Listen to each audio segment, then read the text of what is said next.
Welcome back to the channel. I gotta talk about this player who to me is truly the rookie of the year, VJ Edgecombe.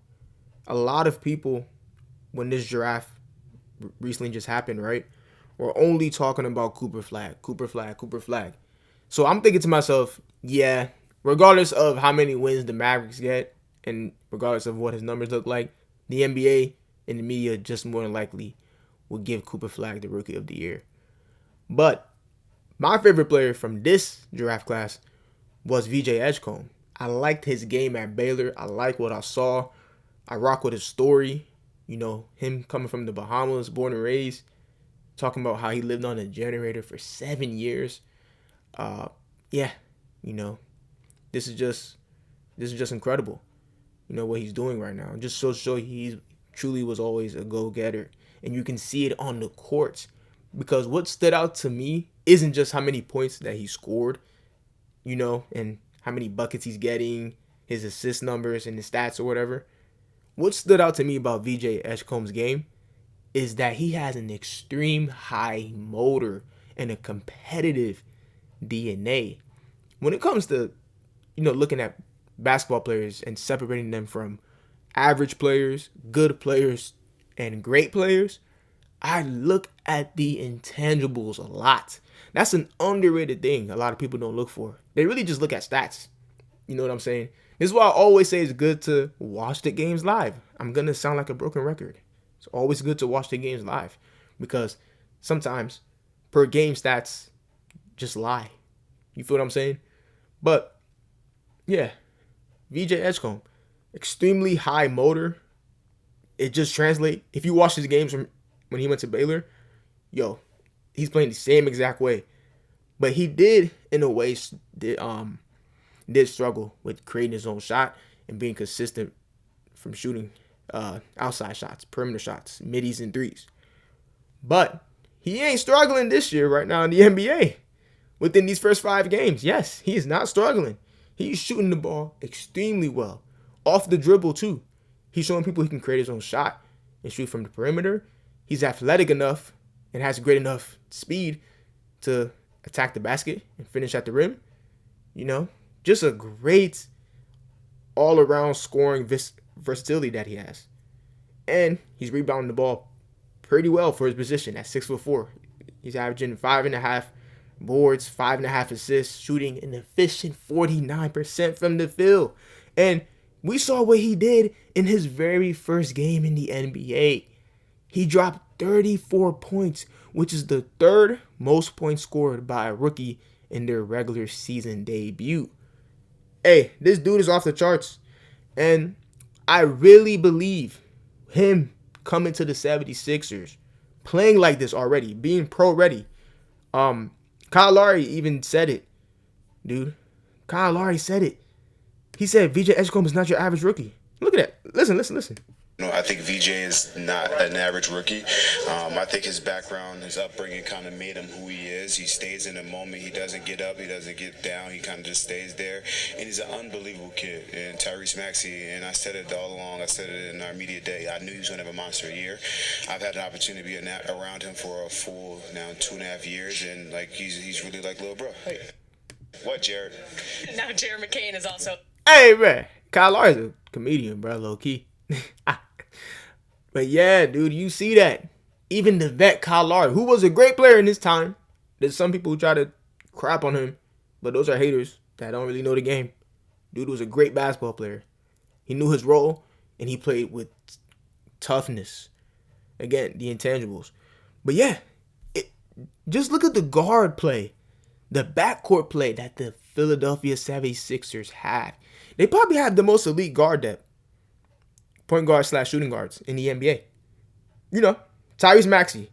He's currently, within 5 games, averaging 35 points. Shooting pretty good from the field. VJ Edgecombe, a rookie, giving you 21 points on 49% efficiency. You got Kelly Oubre, super athletic. He's leading the team in boards right now. That's a guard. Some people might say he's not a true guard. He just plays the guard position, but he's a guard in the NBA. You feel me? Quentin Grimes, a really good, smooth scorer, man. The dude, he can score off the creating a shot off the dribble, spot up shooting. And dude, they got another unk, Eric Gordon, another unk, another OG, another vet, and he was good in his time when he was in the NBA, especially in his days with the Clippers and Rockets. So they got a lot of good guard depth. You can arguably say that VJ Edgecombe and Tyrese Maxey are right now looking like the best backcourt. Come on, Tyrese is giving you 35 points, 9 assists. He's passing the ball really well. He's showing that he has good playmaking ability. And people might just say it's because he has the ball in his hand. That's why he's accumulating a lot of assists. But not really. Not really. He's making good reads. He's not playing unselfish. But, yeah, just look at the guard depth. And, when Jerry McCain comes back from injury, another good guard, another good shooter, another good consistent scorer for them.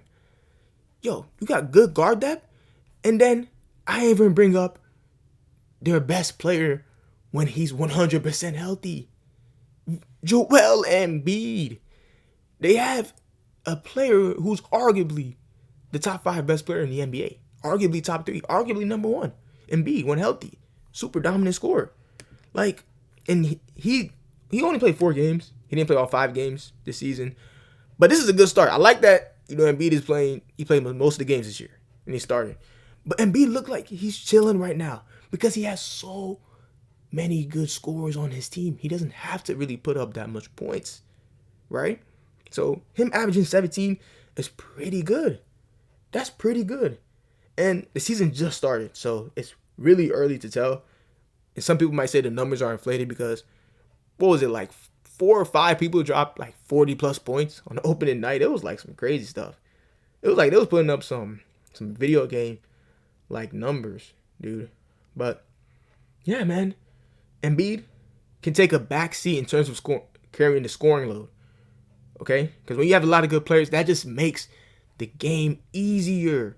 Isaiah Thomas once said, Pistons, Isaiah Thomas, Zeke, 2-time NBA champion, top 15 NBA player of all time. He said it's much better if we all play together and we all get 16 to 17 points. That way, we're much tougher to stop down the stretch because the defense doesn't know who's going to shoot. Facts. Basketball is a team game. When you have multiple really good, consistent scorers like this, the game is just easier for you because the name of the game is to put the ball in the hoop. And hey, Embiid got a lot of help. This is the best teammates he had in his career so far, hands down. In terms of like full depth, including the whole roster from top to bottom, this is the best help Embiid has. So if he stays healthy, dude, there's no excuses. I'm calling it now. With everyone healthy, Sixers are Eastern Conference Finals bound. For sure. This is from yesterday's game. I just wanted to show y'all Tyrese Maxey. I mean, not Tyrese Maxey. VJ Edgecombe creating off the dribble. Look at that. Boom. Look how smooth that joint was, bruh. He stepped into it with confidence. Look at that. He's like, okay, tween. Give me too much space. That's money. Don't give me too much space. Don't go under. There, Maxey got the ball. Got the VJ. Look at that transition play. Look at that athleticism. Look at what I just say. Great in the open court, man. Great in the open court, dude. Yeah. This is from the game against the Timberwolves. Look at that. Like I said, super athletic and great speed, can get to the rim. Look at that. Look at that vert. Nice cut all the way to the basket. Euro step, finishing traffic. Can shoot the 3 balls well. Money. Look at that. On 3 defenders. Attack the basket with confidence and strength. Look at that. Same thing again. Look at that. Look at that block. Oh my God, man. Your boy can't show too much clips because YouTube be tweaking. But let's listen to Tyrese Maxey talk about his first initial meeting with VJ. This goes to show you what I was talking about in terms of him having the intangibles. Listen to what he says. This dude's a competitor. It's funny because the very first time I saw him, I was like, I told everybody, the entire team, I said, listen, I'll be at the gym at 6 o'clock in the morning. Anybody who wants to smoke, play ones after we work out, show up. And BJ was there, and Trent Warford was there. There was only two players there, and that's when I knew. I was like, oh yeah, he pushing me. Like I said, with this team, look at that, man. The dude wants to hoop. But like I said, Embiid, elite scoring big, post up hub, inside gravity. Tyrese Maxey, a dynamic ball handler, pick and roll engine, sharp shooter, and we know who he played with before, who he had as his vet at one point, James Harden. Makes sense why he's shooting the ball and passing the ball so well, you know. And then now you got VJ Edgecombe, a two-way slasher, a two-way slashing wing, tough on the defensive end, and just an energy dude. You know, their games complement each other nicely. One dominates inside, one dominates outside, and VJ, fills in the lanes, in between the lanes. You know, and B can command double teams because the guy's so damn dominant. He gets the ball in the post, forcing weak side rotations.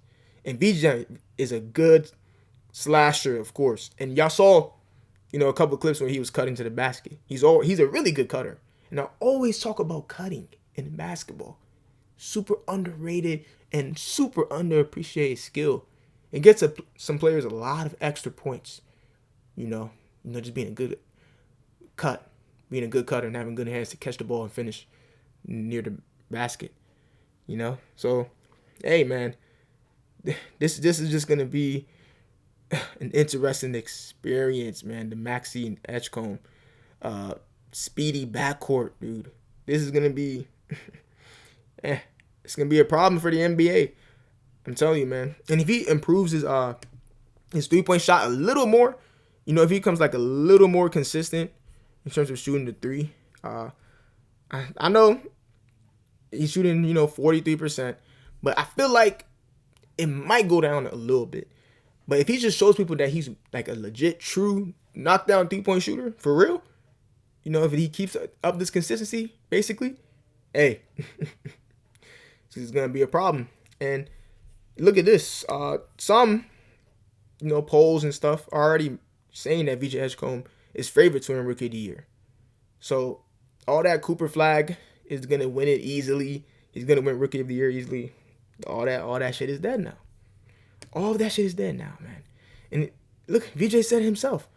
With the big fella, Joel Embiid, I think we're gonna win the chip. I love the confidence. And look, the Philly fans even rock with him already. Let's take a look at this.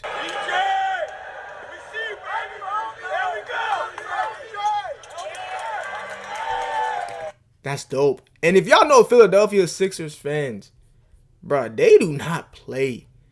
That is some of the most hardcore, probably the most hardcore fan base in the NBA. If you have a bad night, the fans are going to let you know, dude. You can't be soft playing for the Philadelphia 76ers, man. So, hey, that's dope that they rock with him. And the thing is, they go so hard for you when they like you. So that's why I like the Philadelphia 76ers fan base. If they rock with you, man, they go so hard for their favorite players, man. So that's so dope. We love to see it. But yeah, man, I just wanted to quickly talk about this player, man. To me, he's Rookie of the Year, and he's playing so great, and he's fun to watch. So y'all tell me your thoughts and opinions.